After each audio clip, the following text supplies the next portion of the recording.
रुला देने वाली कहानी। कल्पना एक मध्यम वर्गीय परिवार से थी जिसने अपनी स्नातक की पढ़ाई पूरी कर ली थी और अब वो अपने घर पर ही छोटे बच्चों को ट्यूशन पढ़ाती थी। कल्पना का रंग गोरा था और वह दिखने में बिल्कुल गुड़िया की तरह थी। कल्पना के माता पिता उसकी शादी के लिए एक अच्छे लड़के की तलाश कर रहे थे। तभी कल्पना के मामा एक लड़के के बारे में बताते हैं। वो कहते हैं कि लड़का का नाम राहुल है, वह किसी कंपनी में मैनेजर के पद पर है और महीने के 70,000 कमाता है। कल्पना के माता पिता ने लड़के की फोटो देखी तो उन्हें लड़का पसंद आ गया। जब कल्पना की मां ने कल्पना को लड़के की तस्वीर दिखाई तो कल्पना ने कहा, जब आप दोनों को लड़का पसंद है तो मुझे भी पसंद है। अब लड़का और लड़की वालों के परिवार ने मिलकर शादी की तारीख तय कर दी। कल्पना के माता पिता बहुत खुश थे कि उनकी बेटी की शादी एक अच्छे घर में हो रही है। पूरे धूमधाम से कल्पना की शादी हो गई। अब कल्पना अपने बचपन के घर को छोड़कर एक नए घर चली गई। कुछ दिन तो कल्पना को अपने माता पिता और अपने घर की बहुत याद आई। कल्पना की शादी के अब महीने बीत गए थे। अब उसके पति राहुल पहले जैसा व्यवहार कल्पना के साथ करता था। कल्पना से वो चिड़ा सा रहता था। राहुल अब न पहले जैसा कल्पना को प्यार करता और न ही उसकी बातों को मानता। कल्पना को समझ नहीं आ रहा था कि वो क्या करे।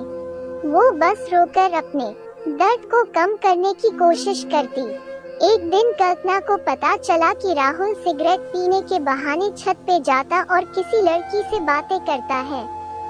जब कल्पना ने राहुल से पूछा कि आप रोजाना छत पे जाकर किससे बात करते हैं, तो इस पे राहुल ने जवाब दिया कि वो मेरे ऑफिस का फ्रेंड है, बस उसी से बातें करता हूँ और तुम अपने काम से मतलब रखो, ज्यादा सीआईडी बनने की जरूरत नहीं है।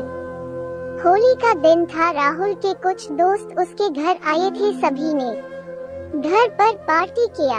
उस दिन राहुल का एक दोस्त थोड़ा ज्यादा ड्रिंक कर लिया था और उसने नशे में कल्पना के सामने जाकर कहा, भाभी आप इतनी प्यारी और मासूम हो, फिर भी राहुल भाई दिन भर उस घमंडी नेहा से बातें करते रहते हैं। लगता है कि आप राहुल भाई का सही से ख्याल नहीं रखते।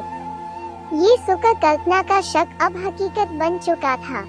अगली सुबह जब कल्पना ने राहुल से पूछा कि ये नेहा कौन है और क्या लगती है आपकी? राहुल, मैं तुम्हें क्यों बताऊं? कल्पना, मैं बीवी हूँ आपकी। राहुल, देखो तुमसे पहले वो मेरे लाइफ में आई। कल्पना, तो फिर मुझसे शादी क्यों किया? राहुल, बस तुम अच्छी लगी इसलिए शादी कर लिया।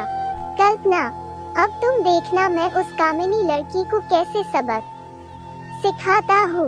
नेहा को कब कल्पना ने कामिनी कहा तो राहुल ने गुस्से में कल्पना को बहुत मारा और उसे कमरे में बंद कर दिया। कल्पना के सास को सब पता था, फिर भी वह अपने बेटे के सामने एक शब्द भी नहीं बोलती थी। शाम को जब राहुल आया तब उसने रूम का दरवाजा खोला। उस दिन कल्पना की तबीयत खराब हो गई, फिर भी उसी हालत में उसने खाना बनाया। कल्पना ये सारी बातें अपनी माँ को बताना चाहती थी, लेकिन चाहकर भी वह नहीं बता पा रही थी, क्योंकि वह जानती था कि अगर उसके माता पिता को ये सब पता चलेगा तो वह परेशान हो जाएंगे। राहुल अब कल्पना के साथ नौकरानी जैसा व्यवहार करने लगा। छोटी छोटी बातों पे उसे मारता। कल्पना अब धीरे धीरे डिप्रेशन का शिकार होने लगी। उसके दिमाग में गलत ख्याल आने लगे। अब न वो समय पे खाना खाती और न ही किसी से बात करती। आखिरकार एक दिन कल्पना ने रूम में फांसी लगाकर आत्महत्या कर ली।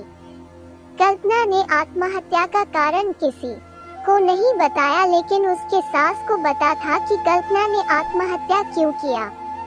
दूसरी तरह कल्पना के माता पिता का रो रो कर बुरा हाल हो गया।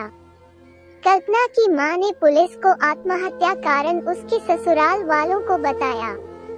पुलिस राहुल और उसके माता पिता को ले गए, लेकिन पैसों के दम पर कुछ ही दिनों में राहुल और उसके माता पिता जेल से छूट गए। जीवन में अक्सर अच्छा दिखने वाला इंसान अच्छा नहीं होता। उसके अंदर कहीं न कहीं बुराई छुपी होती है और वही बुराई किसी की जिंदगी को बर्बाद कर देती है। कुछ ऐसा ही कल्पना के साथ हुआ। दोस्तों, आपको ये कहानी कैसी लगी, आप हमें कमेंट्स के माध्यम से जरूर बताएं। अगर आपको ये दर्द भरी कहानी पसंद आई हो तो इसे अपने दोस्तों के साथ भी शेयर करें।